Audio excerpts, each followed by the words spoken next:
Seriously, Sean? Fuck you.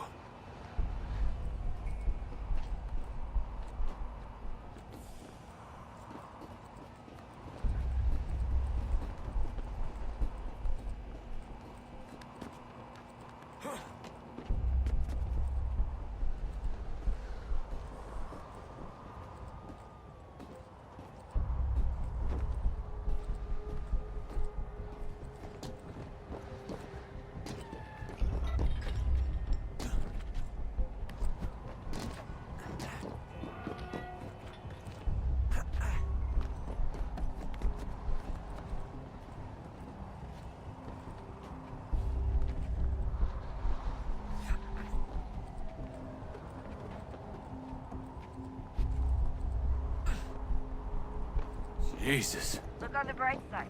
No security to worry about. And on the not so bright side, the slightest misstep means you're effectively paced. Shut up, Sean.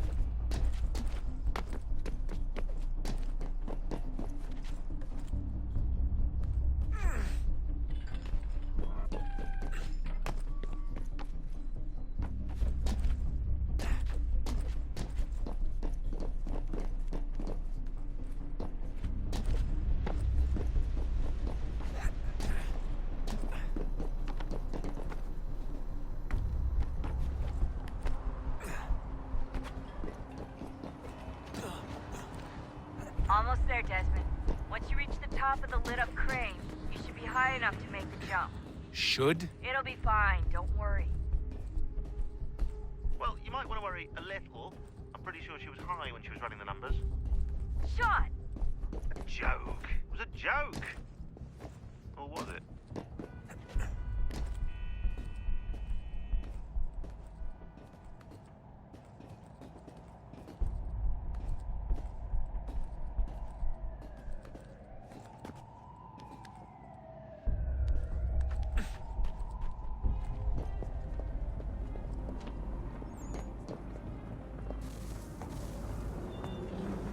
Jump when you're ready, but wait for my signal to open the chute. Timing's really important here. Too soon or too late, and you'll miss the building.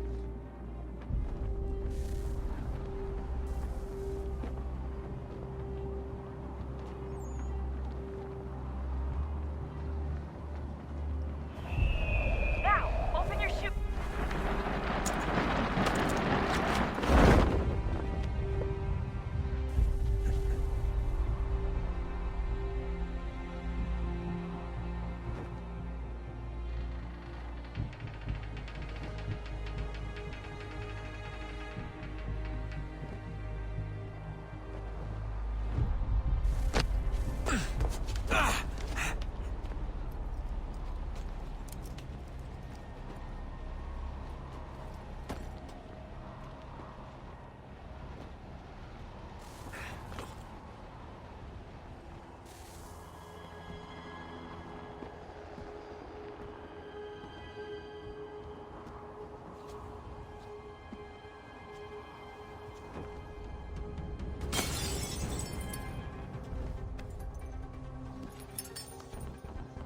That wasn't so bad.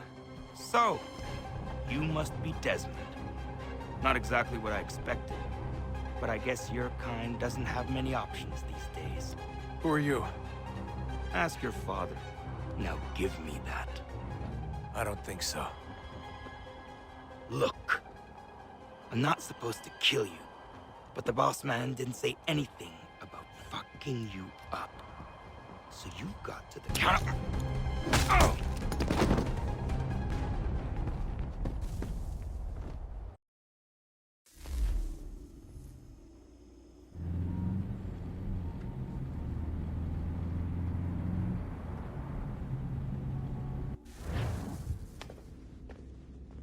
So who the hell is Daniel Cross? Believe it or not, he used to be an assassin. The assassin, the way I've heard it told, but it turned out he was a sleeper agent for Abstergo, programmed to infiltrate and destroy the organization. How did he know you were there? We could be compromised. They must have caught me snooping inside their network and sent Cross to see what we were after. If they were aware of our current location, we'd know. Though, I will say this, it doesn't bode very well for future expeditions. I've set up some cameras topside. If anyone shows up, we'll see it. I'd suggest you go see about finding a socket for that power source. Or we can return to Connor if you prefer. All the artifacts in the world won't mean a thing without the key.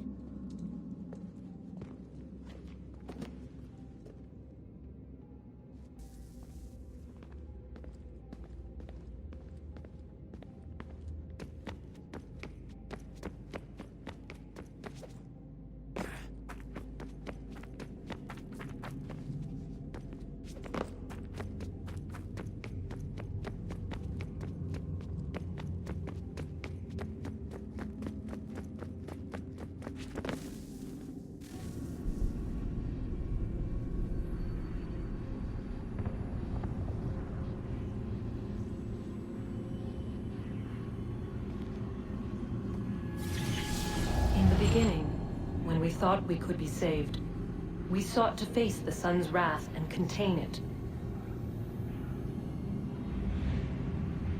4 towers would be built to pull her fury into this place and dispel it.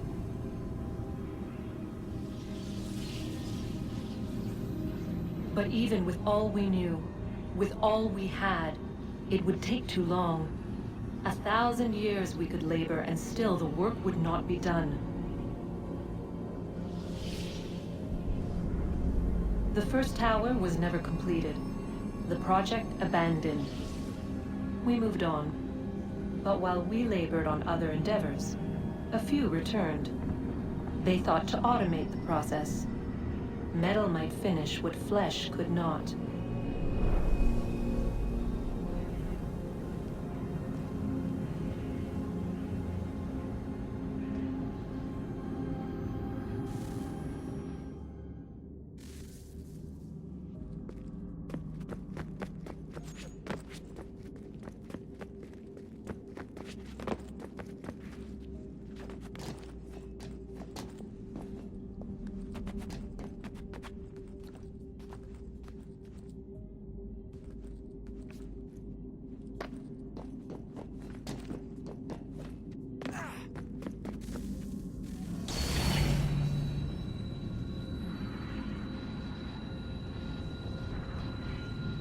If we could not meet the sun's cruel embrace, perhaps we might rebuke it. Already we could generate fields to protect us in times of strife. But these were small and simple things. To replicate them on a scale the size of a world, we lacked the energy to make it so. Half the world, they said then. It is better than none at all. We tried. Again, we failed. A quarter, they asked. Even this we could not do. A 1/6, an 1/8, a 10th, they cried. The answer was still the same. Perhaps in time a city might be spared. But it was time we did not have. So we moved on.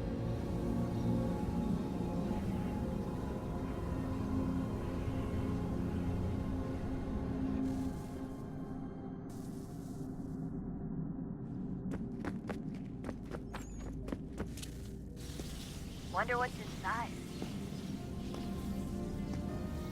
Only one way to find out.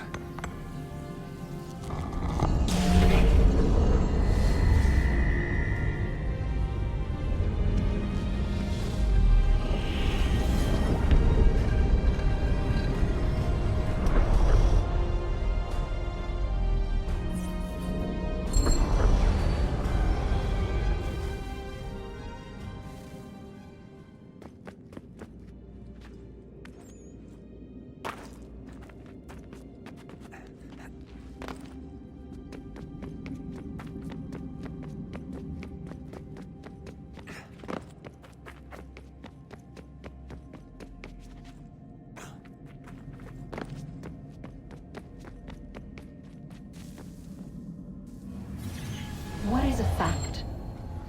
Is it fixed? Immutable? Certain in its existence and only awaiting discovery?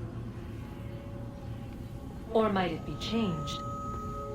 Here we learned the answer, and thought that it might save us.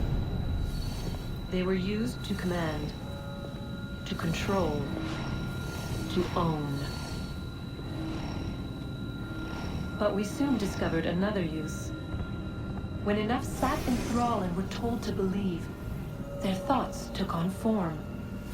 What was imagined became real. If 100 minds could wish away a wall or create a tree, what might 1,000 do? 10,000? More? Might we change the consensus and will the threat away? We resolved to send one into the sky where it might illuminate us all. Once placed, a sentence would be uttered. Make us safe. In this way, we would change the consensus. We would save the world. But it never came to be. We sent a dozen of them skyward, but there was no way to maintain control, to direct the beam, to enthrall the world, to speak the words. Though this was strange and dangerous, what we tried next was worse.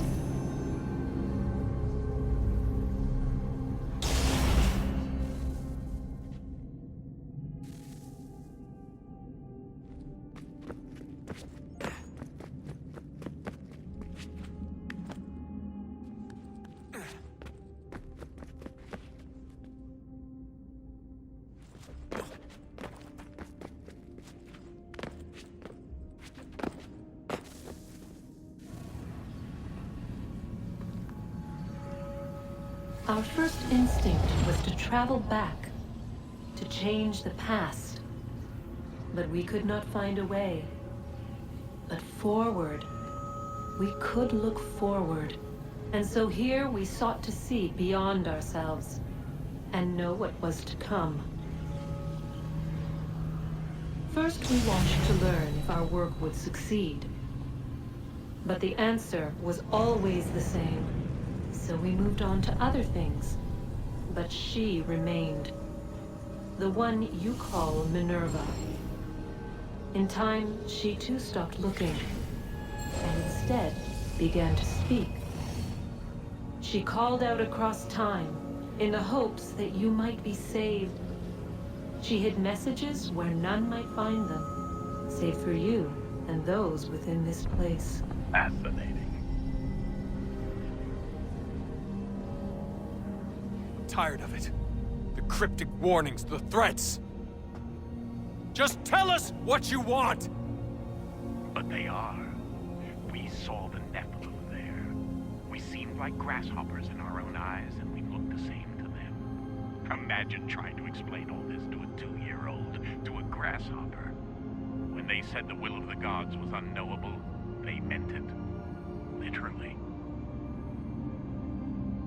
I killed her, you know. I killed Lucy. It was the apple, son. It was Juno. I saw what she was. What would happen if I let her live? I could have stopped myself. I mean, there was a force there. But I didn't have to. I chose to. Desmond. Lucy was going to betray us and take the apple back to Abstergo.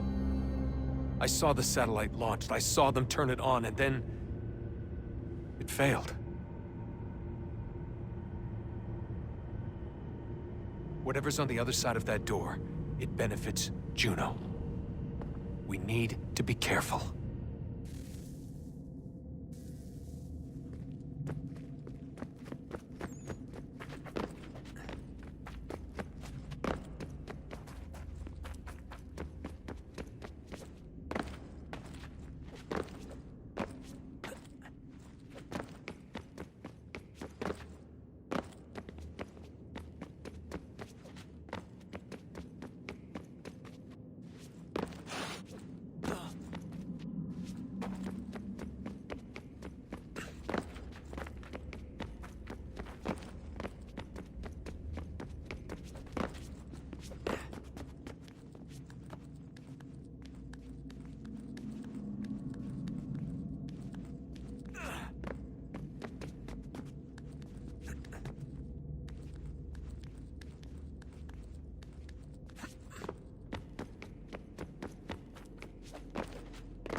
Good luck, Desmond. These are troubled times. The already uneasy alliance between the Crown and its subjects frays. And behind them both the Templars plot, pulling strings and moving pieces. History dictates they seek order through control. But how will they affect it here? Who supports them? And what conspiracies have they already spun? All these things I must determine. For only by knowing my enemy can I hope to stop them.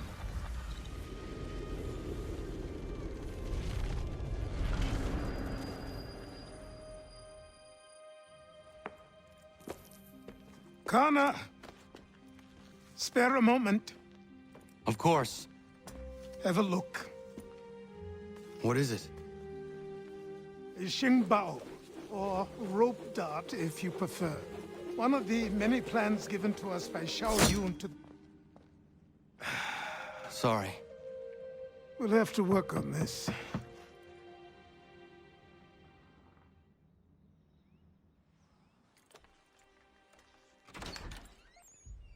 Ganondogo, Yes, my friend. what brings you here? Is the village all right? For now. What do you mean? What has happened? Men came, claiming we had to leave. They said that the land was being sold, and that the Confederacy had consented. We sent an envoy, but they would not listen. You must refuse! We cannot oppose the Sachem, but you're right as well. We cannot give up our home. Do you have a name? Do you know who is responsible? He's called William Johnson. Where is Johnson now? In Boston, making preparations for the sale. Sale! This is theft! Connor, take care. These men are powerful. What would you have me do? I made a promise to my people. If you insist upon this course of action, seek out Sam Adams in Boston. He'll be able to help.